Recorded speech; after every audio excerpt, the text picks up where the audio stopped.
지금으로부터 오늘 에바브로디도 같은 사람이라고 하는 제목으로 말씀 나누겠습니다. 에바브로디도 같은 사람이라고 하는 제목으로 말씀 나누겠습니다.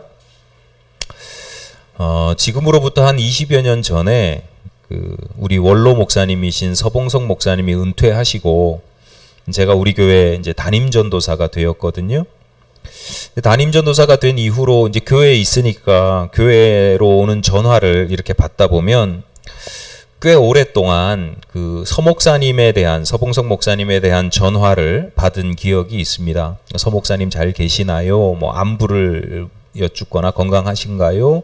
지금도 그래요. 지금도 오래된 분들만 뵈면 서 목사님 어떻게 교회 잘 나오시냐고 그런 얘기 듣고요. 또 하나는 이제 연락처를 묻는, 연락처를 제가 잊어버렸는데 서 목사님 연락처 좀 주세요. 이런 전화를 꽤 많이 받았어요. 그런데 그분들이 공통된 이야기 중에 하나가 뭐냐면 서 목사님은요 저한테 마치 친정 아버지 같은 분이에요. 이런 겁니다. 내가 예전에 오래전에 그때로부터도 한 20여 년 전에 사랑받았던 기억, 막 애틋한 마음, 그리워하는 마음, 그런 것들이 막 느껴지는 거죠. 그 당시에 제가 그런 생각을 했었어요. 야, 나는 목회하는 중에 또 은퇴하고 나서 이렇게 많은 사람들에게, 유명한 사람은 아니라더라도 어떤 소수의 사람에게라도 기억되고 또 인정받고 또 그리워지고 나아가서 존경받는 그런 감동을 주는 그런 사람이 될 수 있을까? 그런 사람이 될 수 있을까? 그런 생각을 했던 그런 기억이 있습니다.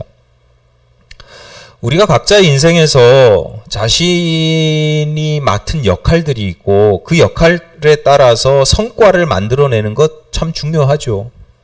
예컨대 제가 담임 목사라는 역할이 있잖아요. 그러니까 성도들을 잘 양육하고 믿음 안에서 잘 키워내고 훈련시키고 더불어서 교회를 성장시키고 부흥시키는 것이 일종의 성과가 될 수 있습니다.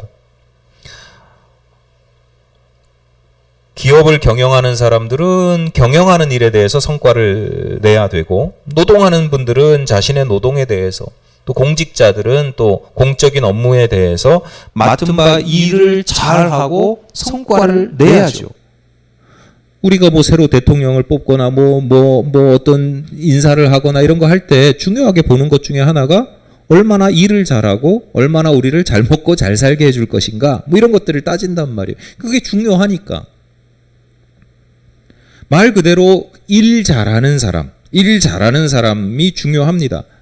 그런데요, 여러분 한번 생각해 보세요. 여러분의 기억에 참 그 사람 나한테 참 좋은 사람이었지, 감동이 되고 기억이 되고 애틋하고 그리운 사람, 그런 사람들이 실력이 좋고 탁월하고 일을 잘하는 사람인가? 그런 사람들이 별로 아니에요. 어떤 사람이 우리에게 그리워지고 감동이 되고 애틋하고 존경받을 만한가 하면 착한 사람이에요. 착한 사람, 나한테 잘하는 사람, 나한테 좋은 사람, 선한 사람, 감동을 주는 사람. 여러분, 이 시간 여러분 자신에게도 한번 질문을 해보세요. 과연 나는 누군가에게 좋은 사람인가? 누군가가 나에게 감동을 받은 적이 있을까? 내가 인정받고 존경받고 기억되고 그리워지는 사람인가? 세상 모든 사람에게 인정받고 막 좋은 사람이 될 수는 없어요. 그러나 최소한 그런 사람이 내가 알고 있는 사람 중에 한 사람이라도 아니면 10사람이라도 있는가 돌아볼 필요가 있습니다. 오늘 본문은 바울이 빌립보 교회에 보내는 편지라서 빌립보서예요. 25절이 이렇게 시작합니다. 그러나 에바브로디도를 너희에게 보내는 것이 필요한 줄로 생각하노니 그는 나의 형제요, 함께 수고하고 함께 군사된 자요, 너희 사자로 내가 쓸 것을 돕는 자라. 이제 바울이 빌립보 교회에 에바브로디도를 파견 이렇게 보내면서, 그러면서 이 에바브로디도가 어떤 사람인지를 이 편지글로 미리 소개하고 있는 겁니다. 그렇게 소개하는 중에 에바브로디도에 대해서 설명하던 바울이 29절에서 이렇게 권면하죠. 이러므로 너희가 주 안에서 모든 기쁨으로 그를 영접하고 또 이와 같은 자들을 존귀히 여기라.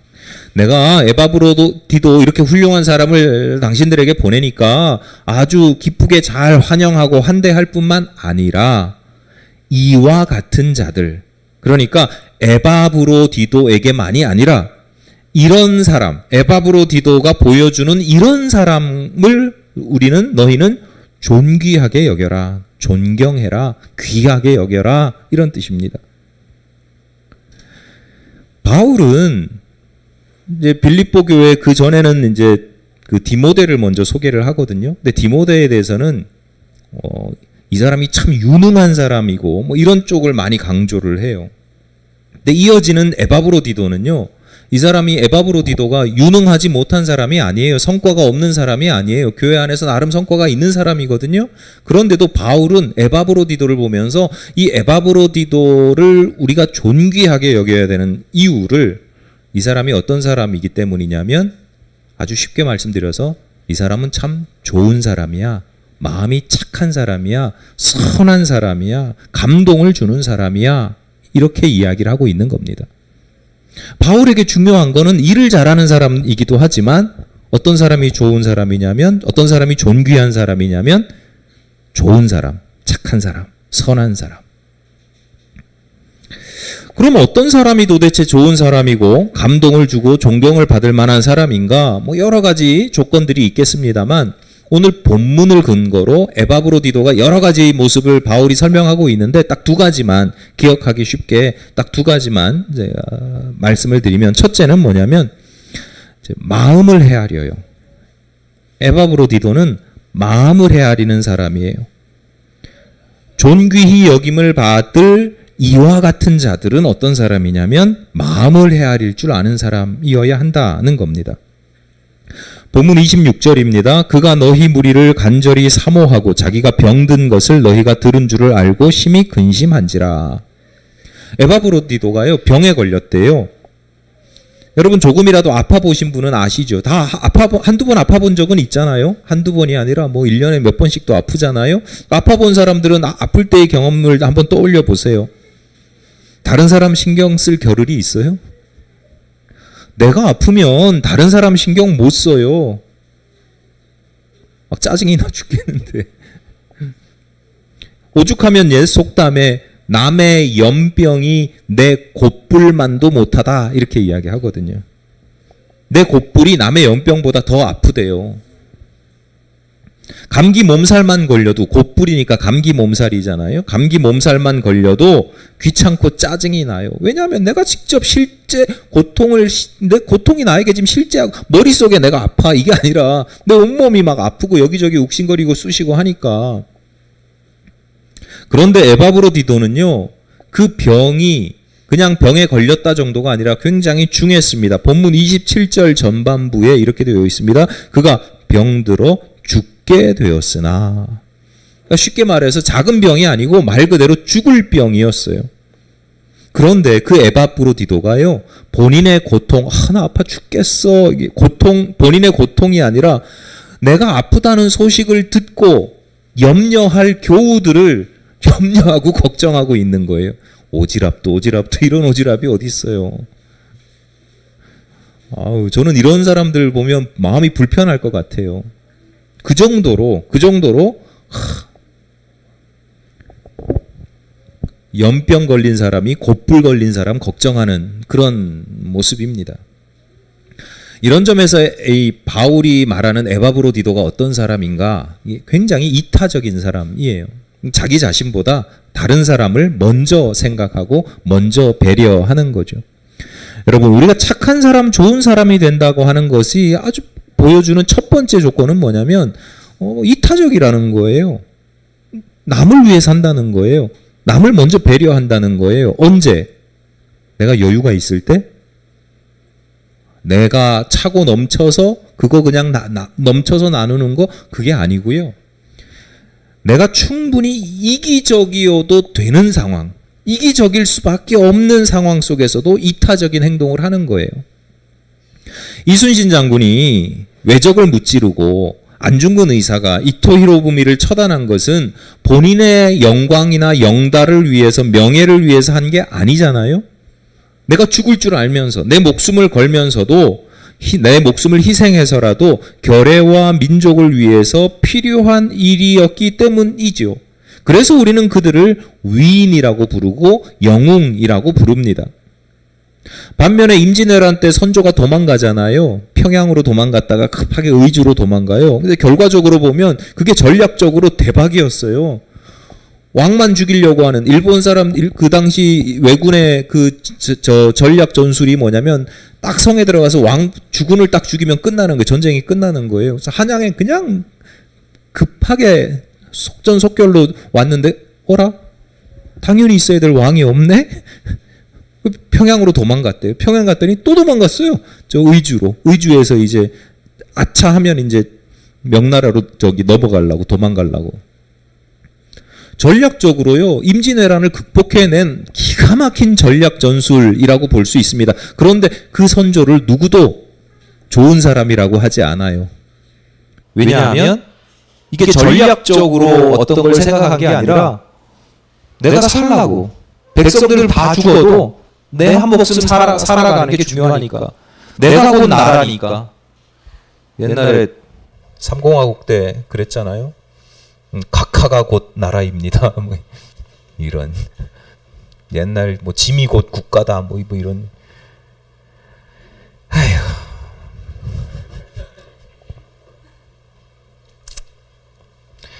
이완용을 비롯해서 한일 병탄을 주장했던 것도 다 마찬가지잖아요. 그분들이 우리나라 팔아넘겨야 돼 이렇게 한 게 아니거든요. 온갖 명분을 들어서 이게 결의와 민족을 위해서, 조선을 위해서 꼭 필요한 일이라고, 좋은 일이라고 포장을 했어요. 그런데 우리는 왜 그들을 을사오적이라고 부르고 친일파라 그러고 매국노라고 그래요? 가만히 보니까 막 나라와 민족을 위한 일이라고 했는데 결과적으로 자신의 명예와 권력과 생명과 안위와 영달을 위해서 엄청난 재산을 위해서 일본에서 자귀받고 뭐 귀족 자귀받고, 그러니까 어차피 나라가 넘어갈 것 같은데 거기 내가 좀 공헌을 해서 그 바뀐 나라에서도 내가 한 자리 차지하고. 여러분 늘 말씀드리지만 세상에서 선한 사람과 악한 사람, 좋은 사람과 나쁜 사람이요 선명하게 잘 구별되지 않습니다. 여러 가지 이유들이 있지만 그 중에 한 가지는 뭐냐면, 뭐 크게 중요한 이유는 아니지만 선한 사람과 악한 사람, 좋은 사람과 나쁜 사람이 구별되지 않는 이유 중에 하나, 사소하지만 이유 중에 하나는 뭐냐면, 악한 사람은 늘 자기를 포장하거든요.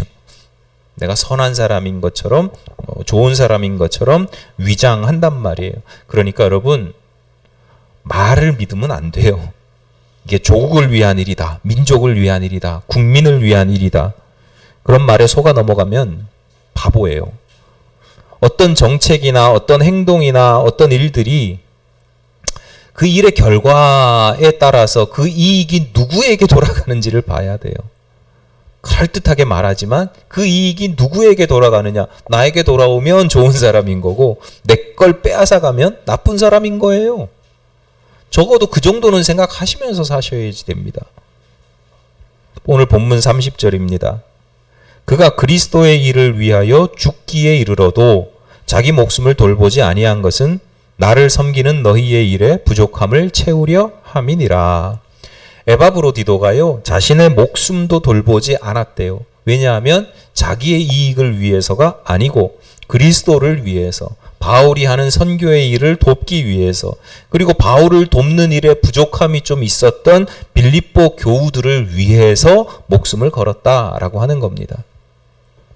여러분, 좋은 사람이 된다, 내가 좋은 사람이 된다, 아니면 누군가가 나에게 좋은 사람이다. 그 좋은 사람은 어떤 사람이냐? 이타적인 사람이에요.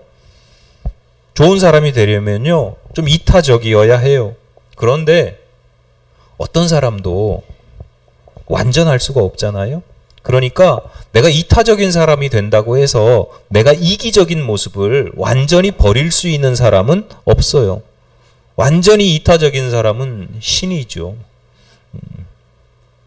누구나 이기적인 면이 있어요. 자기 자신을 먼저 생각할 수밖에 없어요. 왜냐하면 그게 본능이거든요. 오죽하면 어떤 책 제목 중에 그게 있잖아요. 이기적 유전자. 이기적으로 살아가는 건 우리의 유전자에 새겨진 본능과도 같다라고 하는 거예요.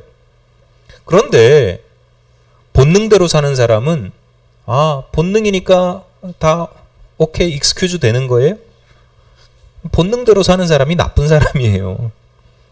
좋은 사람은요, 이게 본능이 있지만 본능을 뛰어넘는 사람이죠. 이기적인 마음이 드는 순간에도 그 마음을 이겨내고 다른 사람을 배려하고 이타적으로 살아가는 거지, 내가 내 마음속에 그냥 뭐 이타적인 마음이 차고 넘쳐서 그렇게 살아가는 게 아니란 말이죠. 단순히 이게 윤리적인 이야기를 제가 말씀드리는 게 아닙니다. 이게 성도들에게는 이게 신앙의 문제고 믿음의 문제. 예수를 믿는다는 게 뭐예요? 단순하게 보면 예수께서 나의 그리스도가 되셨고 나를 위해서 희생하셨고 대속하셔서 내가 구원을 받았다라고 믿음으로 고백하는 거죠. 단순하게 보면 그렇지만 예수를 믿는다고 하는 것이 우리의 삶 속에서 그런 고백을 가지고 살아가면 어떤 삶이 나타나야 되느냐? 이타적인 삶이 나타나는 거예요. 예수께서 십자가에 달려 돌아가셨잖아요. 당신 자신을 위해서예요? 아니잖아요. 남들을 위해서잖아요. 우리가 믿는 예수는 그런 분이에요. 의인들을 위해서가 아니라, 충분히 구원받을 만한 사람을 위해서가 아니라 죄인들을 위해서 이타적인 희생을 하셨어요. 우린 그런 예수를 믿는 사람들이에요. 믿고 따르는 사람들이에요. 닮아가는 사람이에요. 그런 예수를 우리 안에, 내 안에 모시고 살아가는 사람이에요. 그러니까 예수는 그런 분인데, 내가 믿고 내 안에 모시고 살아가시는 예수는 그런 분인데 왜 나는 이따위로 살아요? 내 안에 예수가 없는 거죠. 이 신앙의 문제예요, 이거는. 여러분, 내 삶 속에서 그리스도의 향기가 드러날 수 있으시기를 바랍니다. 그러면 우리도 예수님처럼 십자가에 달려 돌아가고 에바브로디도처럼, 이순신 장군처럼, 안중근 의사처럼 막 목숨을 버리기까지 그렇게 해야 돼요? 여러분, 늘 말씀드리지만 현상이 중요한 게 아니라, 현상은 이 본질, 내용에 따라서 나오는 건데, 중요한 건, 우선적인 것, 이타적인 삶에서 가장 중요하고 우선적인 게 뭐냐면 마음이에요. 마음. 이타적인 마음을 갖는 것, 그 마음이에요. 그런데 그 마음이 어떻게 나타나느냐? 상대방의 마음을 헤아리는 마음이에요. 이건 이렇게 옳고 저건 저렇게 틀리고 논리적으로 옳고 그름을 따지는 게 아니고, 정확히 계산하는 게 아니고, 그 마음을 헤아리는 거예요. 주유리 집사가 결혼하겠다고, 처음에 결혼할 사람이라고 같이 밥 먹자고 한상현 성도를 이제 만나기로 식당에서 만났어요.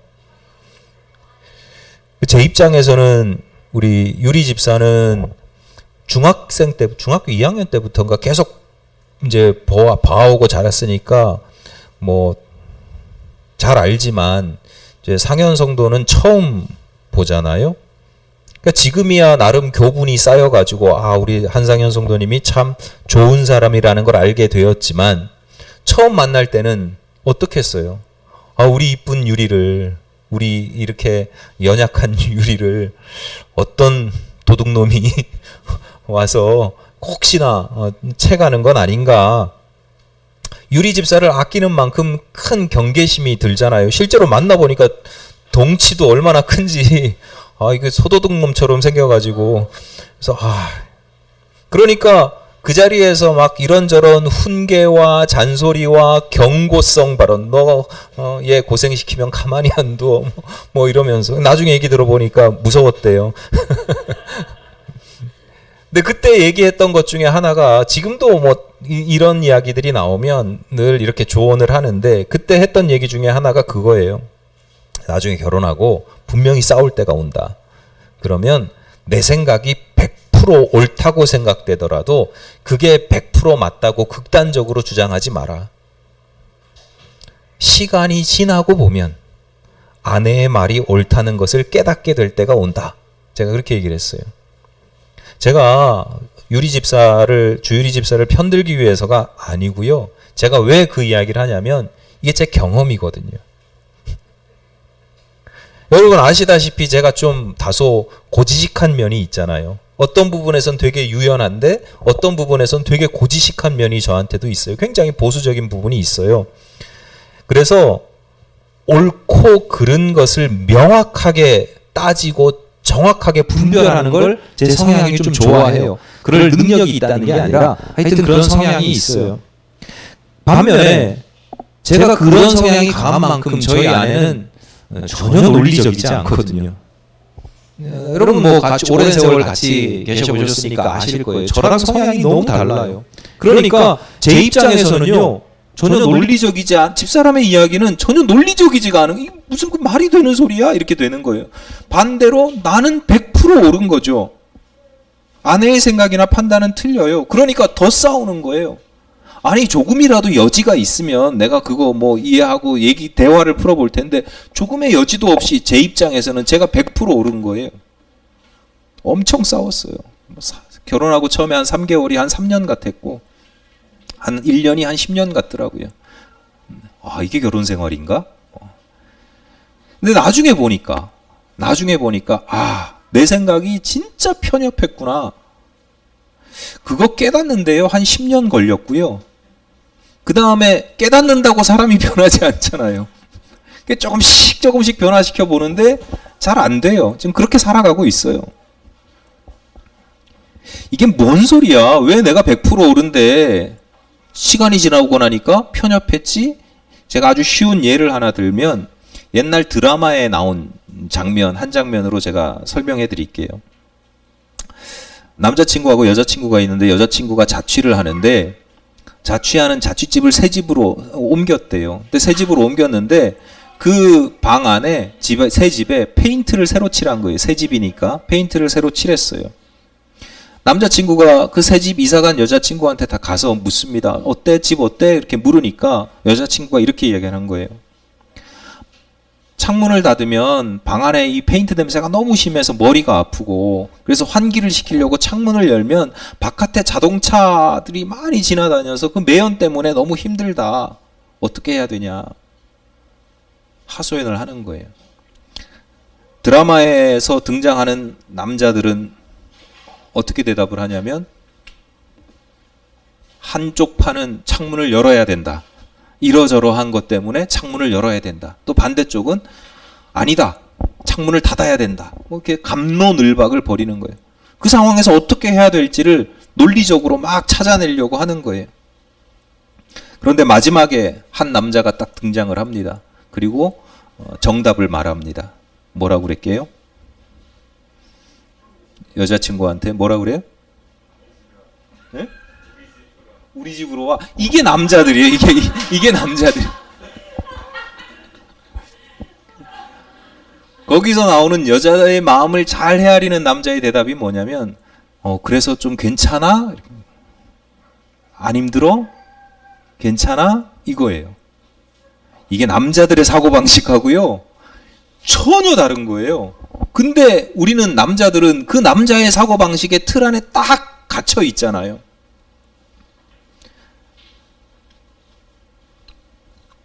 이타적인 사람, 그래서 좋은 사람은 상대방의 마음을 헤아려야 된다는 거예요.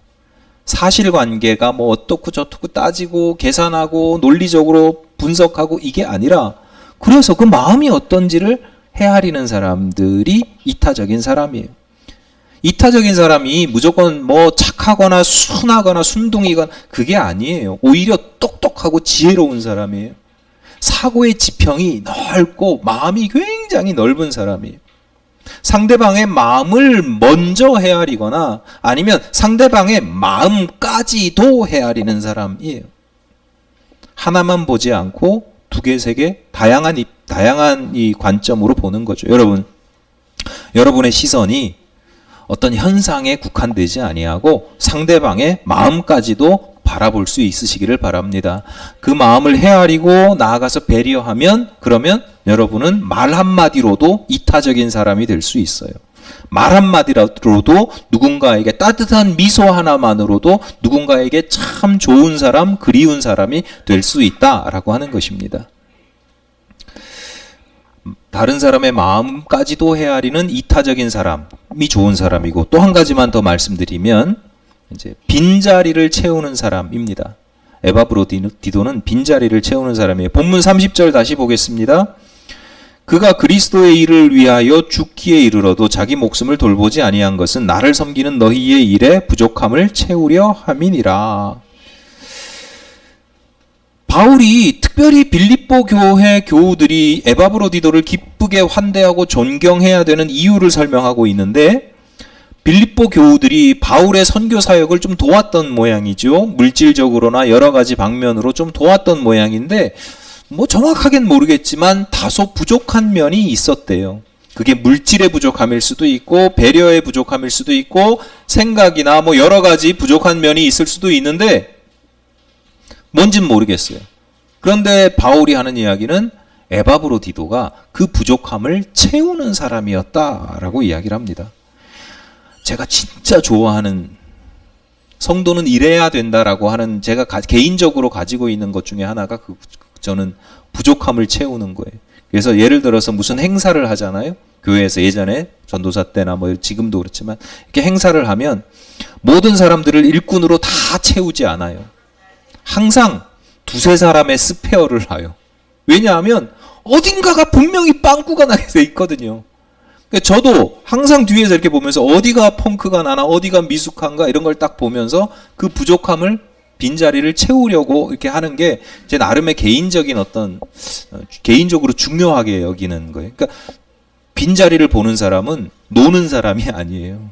전체를 딱 보면서 내가 꼭 필요한 자리를, 이게 얼마나 지혜로운 거예요. 일을 잘하는 거죠. 제가 농담 삼아서 종종 하는 말이 있어요. 저에게는 옥의 티를 보는 눈이 있습니다. 이렇게 이야기해요. 옥의 티를 보는 눈. 뭐 완벽하지는 않지만 이상하게도 잘못된 부분이 잘 보여요. 모든 걸 다 잘 보는 건 아닌데 주로 이제 텍스트, 글자 가운데 뭐 오탈자, 맞춤법 틀린 거, 저도 막 틀리거든요. 근데 그런 게 잘 보여요. 텔레비전에서 자막이 나오는데 자막이 뭐 틀린 거, 이런 거, 그런 거 잘 끄집어내요. 보려고 보는 게 아니고요. 그냥 보여요. 어떤 사람이 지난번에 이렇게 얘기했는데 이번에 다르게 얘기하잖아요. 틀렸다. 틀린 게 다른 게 기억이 나는 거죠.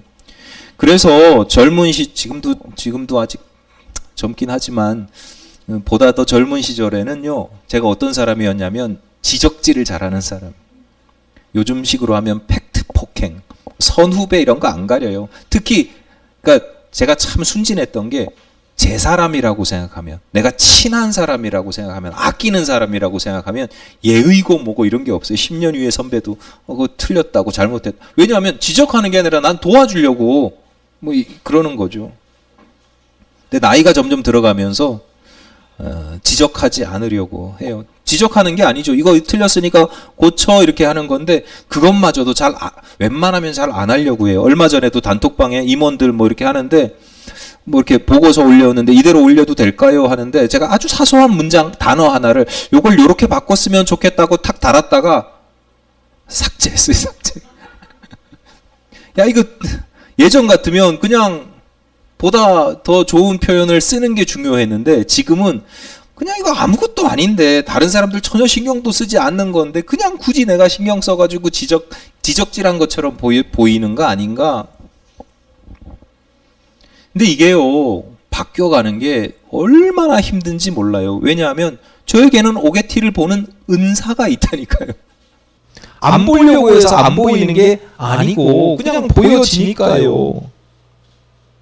근데 지금은 노력하니까 조금 나아졌어요. 나아지긴 나아졌는데 제가 왜 이거 내가 바꿔야 되겠다. 이거 바꿔야 되겠다. 성격 이런 성향이 바뀌어지지는 참 않는데 그 대하는 방식을 좀 바꿔야 되겠다라고 생각했던 중요한 이유가 하나 있어요. 제가 어떤 걸 잘 본다고 그랬어요? 옥의 티라고 그랬잖아요. 왜 티가 잘 보이는지 아세요? 그게 옥이니까. 이게 그냥 쓰레기 더미에 있는 티면 안 보이잖아요. 옥에 있는 티니까 그 티가 탁 튀어서 보이는 거죠. 그래서 티를 크게 보지만 사실 더 중요한 것은 옥이고요. 더 큰 것은 티가 아무리 커도 티죠. 더 큰 것은 옥입니다. 티가 있어도 이건 옥이지. 옥에 티가 있다고 해서 이거 티라고 먼지라고 하지 않잖아요. 옥에 티가 있어도 이건 옥이에요. 티가 커도 옥이고요. 여러분 세상에 티가 없는 사람이 어디 있어요? 저도 티가 참 많은 사람이거든요. 털어서 먼지 나지 않는 주머니가 없듯이 완벽하고 완전한 사람은 아무도 없어요. 부족한 부분이 있기 마련이죠. 그런데요, 참 사람들 간사해요. 그 사람과 나와의 관계 속에서 관계에 따라서 그 티가 다르게 보여요. 내가 그 사람하고의 적대적인 사람이다. 그러면 그 티는요, 그 사람의 아주 몹쓸 단점이죠. 근데 내가 그 사람이랑 친하잖아요? 그럼 그건 단점이 아니라 약점이에요. 이 사람 이 부분이 참 약해. 약한 부분이야. 이렇게 되는 거죠. 단점은 공격하고 약점은 보완해 주게 돼 있거든요. 저 사람이 단점이라는 게 딱 찾아지면 그냥 공격하죠. 약점은 보완해 줍니다. 그런데 이게 보통 사람들의 모습인데 악한 사람은 약점이라도 따지고 물고 늘어지면서 끝까지 괴롭히죠. 좋은 사람은 저게 분명히 저 사람의 약점이 아니라 단점이라는 걸 알지만 덮어주고 도와주는 거죠. 그러니까 이런 점에서 옥의 티를 보는 것이 은사는 맞습니다. 하나님께서 그 티를 지적하라고, 비난하라고, 정죄하라고, 괴롭히라고 밝은 눈을, 티를 보는 밝은 눈을 주신 게 아니라 덮어주고 도와주라고 밝은 눈을 주셨기 때문이죠. 제가 예전에 자주 말씀드렸잖아요. 교회에서 이렇게 뭐 하다가 예배 다 끝나고 보면 종이컵이 이렇게 막 버려져 있고 막 중간에 이렇게 있어요. 처음에는 왜 이런 걸 안 버리고 가시지? 그랬는데 저도 처음부터 이렇게 생각한 게 아니고 기도하고 말씀 읽고 뭐 이렇게 하면서 저도 그렇게 깨달은 거잖아요. 이게 보이는 건 내가 이거 치우란 얘기구나. 어떤 사람의 단점이나 부족한 모습이 보이면 비난하고 정죄하는 게 아니라 내가 그거 덮어주고 그 눈을 주신 것이 하나님께서 주신 은사이죠. 여러분, 다른 사람의 단점이나 잘못이 혹시 잘 보이시는 분 계세요? 그거는 여러분의 약점이나 단점이 아니고 하나님의 은사입니다. 하나님께서 베푸신 은사이고요. 참 좋은 거예요. 그 은사를 선하고 거룩하게 사용하시면 여러분은 좋은 사람이 되고, 주님의 뜻대로가 아니라 마귀의 뜻대로 사용하면 그러면 여러분은 좋은 은사를 가지고도 나쁜 사람, 악한 사람이 되는 겁니다. 교회 공동체 마찬가지입니다. 성경은 교회의 머리를 그리스도라고 합니다. 성도들은 머리 된 그리스도 밑에 몸을 이루는 각 지체, 다양한 지체라고 하죠. 고린도전서 12장 17절에서 이렇게 질문합니다. 만일 온몸이 눈이면 듣는 곳은 어디며 온몸이 듣는 곳이면 냄새 맡는 곳은 어디냐. 성도들이 모두 각각 눈이 다르고 귀가 다른 것처럼 냄새 맡는 코가 다른 것처럼 다 다르다는 거예요. 그런데 그 지체 중에는 더 약하게 보이는 지체가 있고 더 귀하게 여기는 지체가 있다. 그렇게 이야기를 합니다. 오전에 아까 학생부 예배 때 제 아내가 이렇게 애들 이렇게 같은 본문으로 이렇게 이야기를 하는데 몸에서 없어도 될 게 어디야? 그렇게 물었더니 눈썹이요, 머리카락이요, 나중에 코딱지요. 여러분, 우리가요, 우리 몸의 지체 중에서 더 중요하게 여기는 게 있고요, 덜 중요하게 여기는 게 있습니다. 어디가 아픈데 병원에 갔는데 심장 괜찮습니다, 뭐 장기 괜찮습니다, 암덩이 없습니다. 그러면 어디가 아파도 안심이 팍 돼요. 큰 병은 아니구나. 중요하게 여기고 덜 중요하게 여기는 지체들이 있단 말이에요. 그런데 뭐라고 이야기하냐면 사실은 약하게 보이는 지체가 오히려 훨씬 요긴하다, 필요하다. 덜 귀하게 여기는 지체들은 더욱 귀한 것들로 입혀준다. 아름답지 못한 지체는 더욱 아름다운 것을 얻는다라고도 합니다. 그러면서 24절 후반부에서 25절까지 이렇게 정리합니다. 오직 하나님의 몸을 고르게 하여 부족한 지체에게 귀중함을 더하사 몸 가운데서 분쟁이 없고 오직 여러 지체가 서로 같이 돌보게 하셨느니라. 이걸 좀 말이 어렵죠. 그래서 새번역 성경으로 제가 다시 읽어드리겠습니다. 하나님께서 몸을 골고루 짜 맞추셔서 모자라는 지체에게 더 풍성한 명예를 주셨습니다.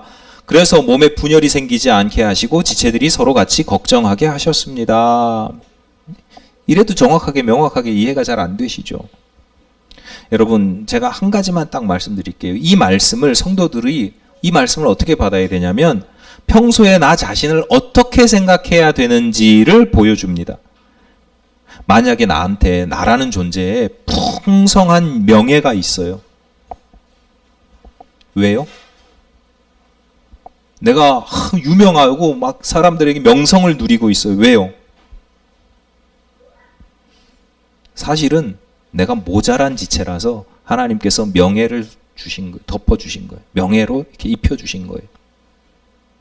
내가 잘나서가 아니라 하나님께서 야, 쟤는 그냥 놔두면 안 되겠다. 이거라도 더 입혀줘야 되겠다. 그런 뜻이에요. 그렇게 배려해 주신 것으로 여기라고 하는 거예요. 어떤 사람이 참 천해 보이고 나빠 보이면 그 사람이 사실은 굉장히 귀한 사람이라서 하나님께서 귀하게 여기라고 그렇게 하셨다. 내가 귀한 것들로 입혀져 있으면 내가 덜 귀한 지체이기 때문에 내가 어떤 아름다운 것을 얻었다면 사실은 내가 아름답지 못해서 그러니까 교만하면 안 되겠죠? 네. 겸손하기만 해서도 안 됩니다. 그래서 겸손해 이게 아니라 그러니까 서로를 저 사람은 귀하고 저 사람은 천하고 나는 귀하고 저 사람은 천하고 이렇게 따질 게 아니라 그냥 서로 부족하고 이런 부분들을 하나님처럼 서로 덮어주라는 거예요. 돌보라는 거예요. 교회는 이런 공동체라는 거예요. 성도는 그런 공동체들을 만들어가는 사람들이라는 겁니다. 말씀을 정리하겠습니다. 목회자의 입장에서 저는 여러분이 살아가고 있는 삶의 자리에서 뛰어난 능력과 탁월한 실력을 갖추기를 기도합니다. 아까 다윗이 이제 졸업 아직 멀었는데도 자격증 준비하고 취업 준비한다고 그러니까 얘 참 좋은 데 가서 원하는 데 가서 일 잘하고 실력 인정받고 잘 먹고 잘 살았으면 좋겠다 이런 마음을 가지고 그런 이야기 들으면 저는 꼭 교회 와서 기도하고 이게 아니라 전화로 이렇게 이야기하면 차에서 운전하면서 그 순간 잊어버리니까 그 순간 막 기도를 하거든요. 그러니까 그런 마음이 있어요. 간절한 마음이 있어요. 실력으로 좋은 성과를 내기를 바라기도 하죠. 그러나 저는 그럼에도 불구하고 제가 목사잖아요. 목회자의 심정으로 더 간절히 원하는 게 있어요. 여러분이 좋은 실력을 나타내는 것보다 훨씬 중요한 것은 하나님과 사람들에게 좋은 사람이 되는 겁니다. 누군가가 여러분을 애틋하게 여기고 그리워하는 사람이 되는 겁니다. 누군가 여러분을 귀하게 여기고 존경받는 사람. 여러분의 얼굴과 여러분이 했던 말을 떠올릴 때 짜증나 이게 아니고 흐뭇하게 미소 짓게 되는 사람, 그 사람 얼굴 떠올리니까 그때 했던 말 떠올리니까 기분이 좋아지는 사람, 괜시리 힘이 나는 사람. 그래, 그 사람 그렇게 얘기했었는데 힘내야지. 그런 사람이 되는 게 훨씬 하나님 앞에서 신앙인으로서 훨씬 중요한 부분이다라고 하는 겁니다. 에바브로디도가 그리스도께 그리고 바울에게 그리고 빌립보 교우들에게 그러했던 것처럼 여러분도 에바브로디도처럼 좋은 사람으로 날마다 거듭나게 되시기를 간절히 바랍니다. 기도하시겠습니다. 선하고 좋으신 하나님, 저희들 하나님을 닮아 그리고 바울의 권면을 따라 이와 같은 자들, 즉 에바브로디도와 같은 자들의 모습으로 살아가기를 원하오니 저희들에게 선하고 지혜로운 마음을 허락하여 주시고 그래서 이타적으로 살아가게 하여 주실 뿐만 아니라 저희들에게 또한 능력과 은사를 더하여 주셔서 부족한 부분들을 열심히 비난하거나 정죄하는 것이 아니라 채워나가는 사람이 될 수 있도록 하나님 저희들에게 성령으로 인쳐 주시옵소서. 멋진 아름다운 좋은 하나님을 닮아 선한 신앙인으로 살아가게 하여 주옵소서. 예수님 이름으로 기도드립니다. 아멘.